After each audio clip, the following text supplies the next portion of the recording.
Hola, hola, estimados colegas. Vamos con la parte 2 de 3 de esta sesión número 3 de comprensión lectora y nombramiento y ascenso. Vamos viendo que en una macroestructura, la estructura del contenido tiene temas y subtemas. Y en el texto expositivo, habíamos mencionado que los temas se desarrollan mediante una idea principal y los subtemas se desarrollan mediante ideas temáticas. También habíamos visto anteriormente sobre el texto narrativo y habíamos comentado, ¿no? Todo texto tiene subtemas y esto va a depender de la complejidad y la extensión del texto. ¿Y el tema y subtemas tienen verbo? Pues no, pues son frases nominales que carecen de verbo. Es decir, son un conjunto de palabras que están en torno a un sustantivo y lo que hacen es decir de qué trata un texto en cuanto al tema, ¿no? Y los subtemas van desagregando o brindando información específica acerca del tema. Este tema se desarrolla mediante una idea principal que tiene forma de oración y los subtemas van a tener este desarrollo gracias a la idea temática. ¿Por qué se utiliza la palabra idea principal para todos los textos? Porque habíamos mencionado que en la mayoría de textos no se presenta una serie de estrategias. ¿Para qué? Para diferenciar cada tipo de texto. ¿Ya? Muy bien, muy bien. Vamos viendo entonces las estrategias para leer un texto expositivo. En los textos expositivos, el tema se desarrolla mediante una idea principal. Esta idea principal es una oración que va a tener un sujeto y predicado, y los subtemas se van a desarrollar en forma de ideas temáticas. Y esto va a depender de la extensión del texto, ¿no? Si coincide o no con los párrafos. Vamos viendo entonces que la idea principal y la idea temática son oraciones, y que en esas oraciones el tema y el subtema serían el sujeto de la oración y el predicado sería lo que se dice del tema o del subtema. Por ejemplo, tenemos las características del perro sin pelo, ahí tenemos el tema, y toda la idea principal sería: las características del perro sin pelo son beneficiosas para el hombre. O, por ejemplo, tenemos: el calor corporal del perro sin pelo es bueno para las personas asmáticas. Todo eso sería la idea principal, una idea, y el sujeto sería el calor corporal del perro sin pelo, que podría ser un tema o un subtema, dependiendo cómo se organice en el texto. Recuerden, entre tema y subtema, pues la única diferencia es que el tema es algo más general y los subtemas son más específicos. Por ejemplo, en la última oración, el dinamismo del perro sin pelo motiva a realizar oraciones, pues tenemos ahí una idea temática y el sujeto, es decir, el subtema sería el dinamismo del perro sin pelo. Ahora, ¿por qué analizamos esto? Porque las características del perro sin pelo son beneficiosas para el hombre, es algo muy general y muy global que abarca a las otras dos oraciones. Eso quiere decir que en el primero, las características del perro sin pelo, tenemos el tema, y en los otros dos tenemos los subtemas. Y si lo vemos en forma de oración, la primera oración es la idea principal y las otras dos son ideas temáticas que se desprenden de la idea principal.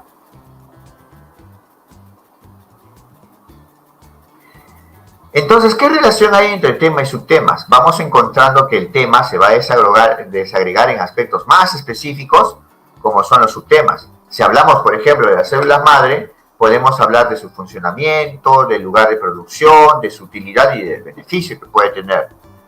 Y a lo largo de los párrafos vamos a encontrar que se va desarrollando estos subtemas. Y si vamos resaltando, vamos a encontrarlo en la idea temática, es decir, la idea que va a desarrollar cada uno de los subtemas.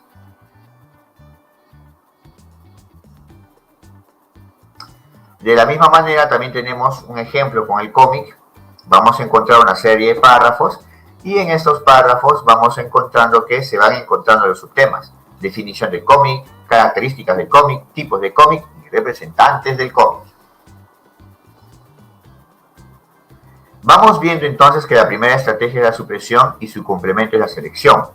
Es decir, en un texto vamos a suprimir la información y, por otra parte, si suprimimos, estamos seleccionando también un segmento. Por ejemplo, en el maní no es una fruta ni un fruto, se selecciona porque es la afirmación. Y todo lo que está después, que ha sido tachado, suprimido, es una explicación. Como vamos a ver más adelante, las explicaciones no se resaltan. Pero las explicaciones nos sirven a nosotros para saber qué es tan importante que necesita ser explicado, y eso sí se resaltaría. vuelvo a repetir, se resalta el maní no es una fruta ni un fruto. Entonces la supresión significa que el lector mentalmente va a tachar la información irrelevante, que no es importante. Pero por cuestiones didácticas acá estamos presentando la supresión de forma tachada para que puedan ubicar y puedan diferenciarlo de la selección, es decir, lo que se va resaltando. Vamos viendo que lo que se suprime son los incisos. Ya habíamos mencionado los incisos en una clase anterior, que se marcaban gracias a la coma, los paréntesis y las rayas. Estos incisos solamente era información complementaria, suplementaria, presentaba precisiones acerca de lo más importante de un texto. Y en el caso de la coma presentaba pues los incisos en forma de aposiciones explicativas o tal vez de algunos comentarios. Y habíamos visto que en oraciones como Eduardo Torres hablará mañana, pues el inciso era experto en biotecnología, se suprime y si se suprime no hay ningún problema de interpretación. O la casa es muy luminosa y lo que se suprime es que está al borde del mar. Y teníamos la presentación de Eduardo Romero, fue muy aplaudida y se elimina el comisario de la exposición. Eliminando esto, tenemos la información más importante. En el caso de los paréntesis, además de los incisos, permite aislar las aclaraciones, los comentarios marginales, datos intercalados, explicaciones y precisiones. Todo ello se elimina. Entonces, en el ejemplo podemos observar, las asambleas se celebran en esta sala y el segmento, la última duró mucho, pues no la vamos a resaltar.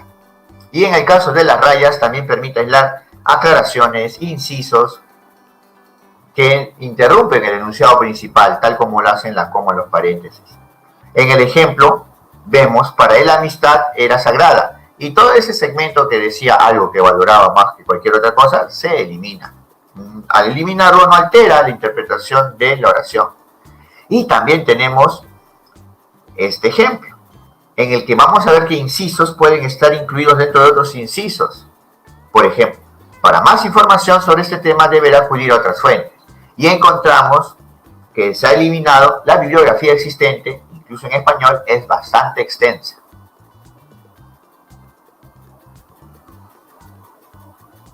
Por ejemplo, en este texto vamos observando que hay paréntesis y podemos prescindir de ellos. Y tenemos lo siguiente: un conjunto de documentos internos de la industria azucarera estadounidense fueron publicados en septiembre de 2016 en la revista especializada JAMA. Entonces, eso sería la oración, eliminando todo lo que son los incisos, ¿ya? Ahora, vamos observando lo siguiente. En la siguiente oración, el examen de estos archivos, y tenemos ahí un gran inciso, desde junto hasta corporativos, porque si lo eliminamos queda así: el examen de estos archivos sugiere que las últimas 5 décadas de estudios sobre la relación entre nutrición y enfermedades cardíacas ha sido moldeada por la industria. Pero podemos apreciar también que hay información que se ha suprimido entre paréntesis, incluyendo muchas recomendaciones actuales de nutrición, y también podemos encontrar que hay información que se está presentando como irrelevante. Entonces, ¿qué podríamos resaltar?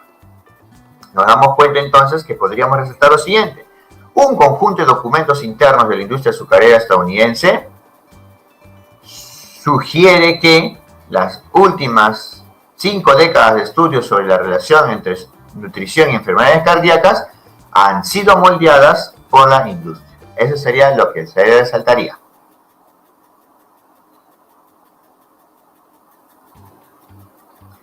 Vamos viendo que también en este texto encontramos rayas. Y en las rayas se va a suprimir que tantas veces ha gestionado medidas excepcionales para las escuelas públicas antes que políticas regulares. Estamos viendo que va a quedar el imaginario social sobre la calidad de la educación privada ha sido construido desde hace mucho tiempo y a partir de la confluencia de varios factores. Ese término de factores lo vamos a utilizar luego, porque después aparece ahí, son algunos factores. Y en esa segunda oración, la falta de eficacia que se ha podido observar en las últimas décadas por parte del Estado, la imagen de ineficiencia de las instituciones públicas construidas a lo largo de los años y la sospecha generalizada de la corrupción del sector son algunos factores. Eso quiere decir que tenemos ahí una enumeración larga que solamente ejemplifica los factores. Esos factores deberíamos resaltarlo, es lo más importante, y esos ejemplos, que son ejemplos de factores, no los vamos a resaltar. Eso quiere decir que la segunda oración, que empieza con la falta de eficacia hasta que aparecen algunos factores, se va a suprimir. Y después vemos que hay un conector, es decir, el conector de equivalencia. Y habíamos mencionado que un conector de equivalencia va a presentar dos ideas, pero que una de ellas va a tener la información mucho más clara, y ella debemos resaltar. La información que sería más clara sería: ¿la educación privada es buena porque hereda las ventajas y potencialidades de lo privado? ¿O sería más clara: una escuela privada es mejor que un colegio público, sí o sí? Apostamos a que el segundo segmento es el más importante. Una escuela privada es mejor que un colegio público, sí o sí. Y la reconstrucción en nuestro texto quedaría así: el imaginario social sobre la calidad de la educación privada ha sido construido desde hace mucho tiempo y a partir de la confluencia de varios factores que han contribuido a instalar la idea de que una escuela privada es mejor que un colegio público, sí o sí. Ese sería el resumen de ese párrafo, gracias a la eliminación de incisos y la selección de la información más importante.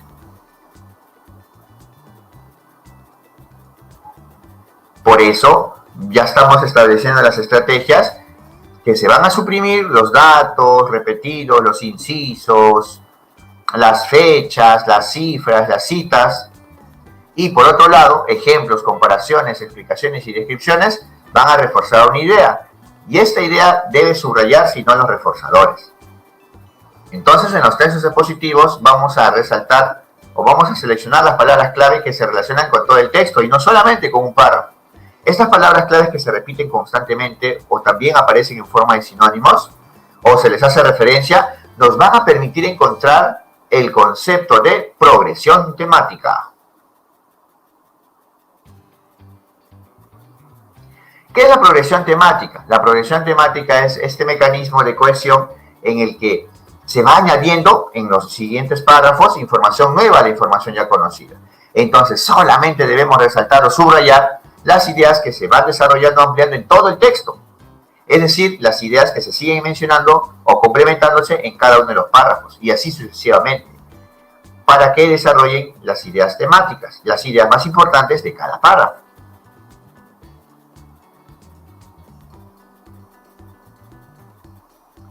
Vamos a encontrar que si no es suficiente seleccionar lo más importante y suprimir lo que es irrelevante, lo que no importa en el texto, porque a veces debemos resaltar y el resaltado es muy amplio, podemos utilizar una regla de generalización, una estrategia de generalización. ¿Y en qué consiste? Se va a generalizar o reemplazar las palabras del texto por una palabra o frase que los incluya o los abarque. Esta palabra o frase que abarca o incluye se conoce como hiperónimo, y lo que es abarcado o incluido se conoce como hipónimo. Por ejemplo, el hiperónimo es características del gato siamés. Las características abarcan al tamaño del gato siamés y al comportamiento del gato siamés. En el siguiente grupo de palabras tenemos docentes, psicólogos, profesionales, sociólogos, arqueólogos y médicos. Y la palabra que los abarca es profesionales. En el siguiente segmento tenemos contaminación del aire, tipos de contaminación, contaminación del agua y contaminación de la tierra. Y el segmento que se resalta es tipos de contaminación, porque abarca o incluye a los otros que están presentes con él.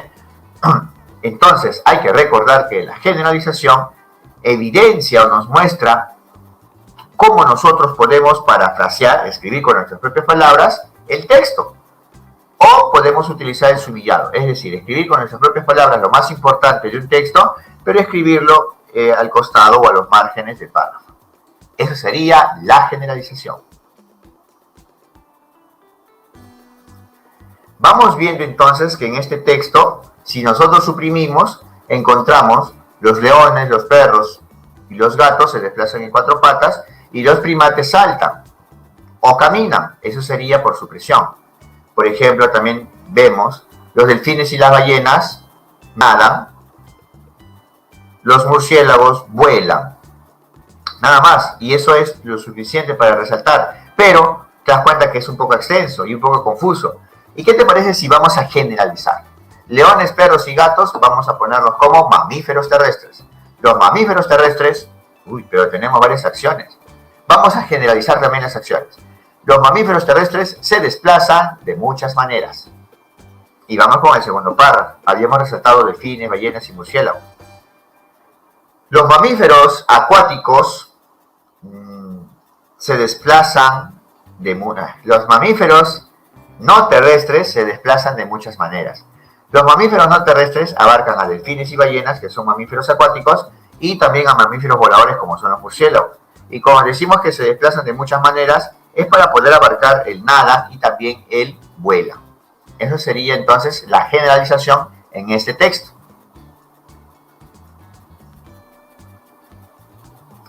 En el texto 2 nos vamos a dar cuenta que en Australia se menciona en todo el texto. En el primer párrafo, en el segundo y en el tercero no dice en Australia, pero dice esta región, es decir, se le hace referencia.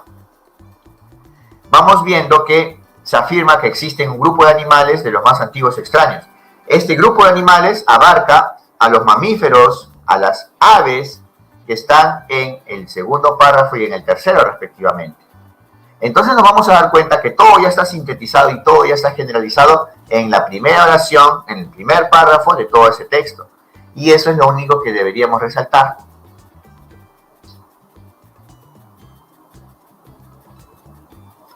Finalmente vamos a ver este texto, ¿no?, sobre los patos, sobre las plantas.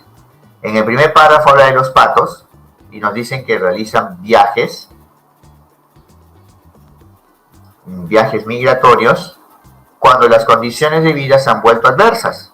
Tenemos paréntesis, lo eliminamos porque es un inciso. Y en el siguiente párrafo subrayamos, ¿no?, algunas plantas se defienden ante las condiciones adversas. Muy bien. Ahora, ¿qué es lo que sucede? Tenemos patos, tenemos plantas, ¿y cómo lo generalizamos? Pues decimos los seres vivos. ¿Y qué decimos de los seres vivos? Tenemos que generalizar también sus acciones. Los seres vivos se adaptan ante las condiciones de vida adversas. Muy bien, se han dado cuenta que he resaltado lo más importante de cada párrafo y a su vez, como no quedaba tan claro, he utilizado la generalización para poder reescribir, utilizando hiperónimos, una información mucho más clara. Vuelvo a repetir, en el texto 3 trata de los seres vivos se adaptan a las condiciones de vida adversas. Y en cuanto a la construcción, que es una tercera estrategia, pues se va a reemplazar la información, pero ya no por la que los incluye, los abarca con un hiperónimo. La construcción se va a basar en la consecuencia o conclusión. Por ejemplo, en los textos narrativos hay acciones y también en los textos expositivos de estructura narrativa hay acciones. Y no nos interesan los hechos de proceso, hecho 1, hecho 2, hecho 3. Nos interesa la principal consecuencia o conclusión. Por ejemplo, se levantó temprano, luego desayunó algo ligero, después salió rumbo al aeropuerto y finalmente tomó el avión hacia Lima. Nos vamos a percatar que lo más importante, la principal consecuencia o conclusión es tomó el avión hacia Lima.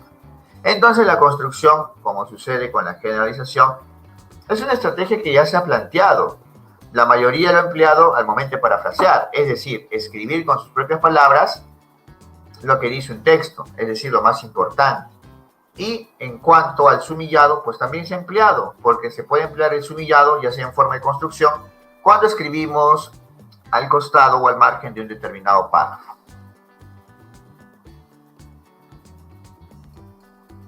Entonces, para poder ya resumir las estrategias al momento de leer un texto expositivo, nosotros hacemos un primer resaltado de forma rápida, que es el skimming, para eliminar incisos, usamos los conectores para identificar causas y consecuencias y se subrayan las consecuencias, y también vamos a utilizar conectores de equivalencia para encontrar los conceptos más claros, y estos también deben ser resaltados.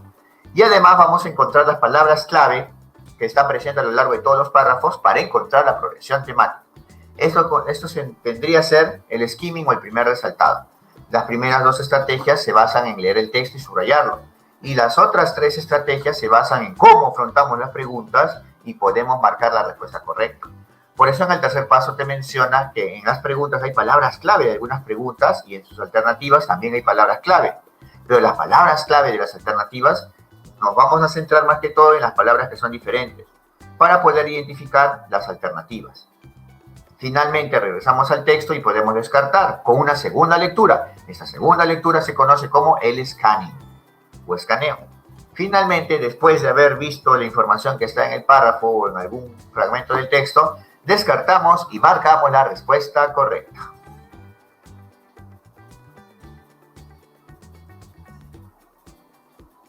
Muchas gracias, colegas y amigos. Añay, Sulpaiki, Wauji Panicuna. Y recuerden, en Thunder aprendemos contigo. Gracias por tu atención.